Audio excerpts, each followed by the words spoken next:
إذا السماء انشقت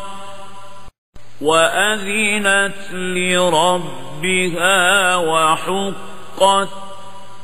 وإذا الأرض مدت وألقت ما فيها وتخلت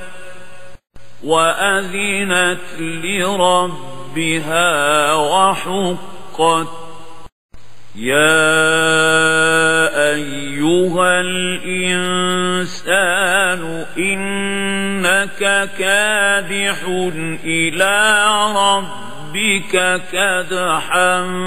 فملاقيه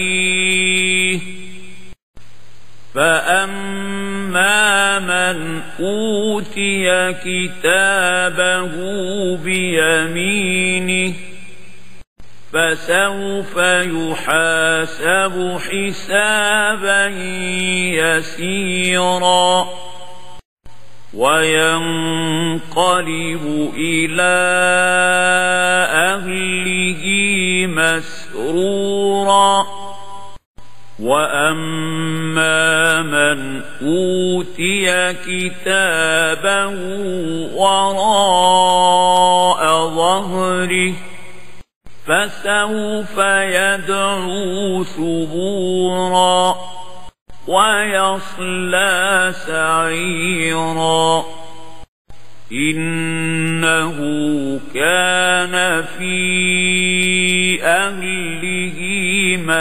مسرورا إنه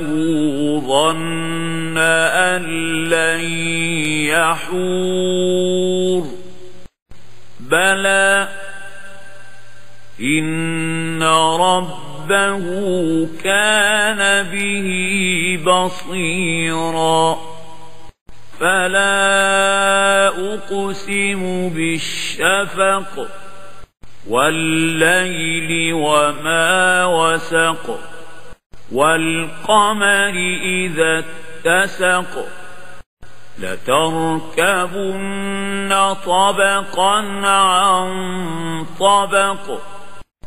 فما لهم لا يؤمنون وإذا قرئ عليهم القرآن لا يسجدون بل الذين كفروا يكذبون والله أعلم بما يوعون فبشرهم بعذاب أليم إلا الذين آمنوا وعملوا الصالحات لهم أجر غير ممنون.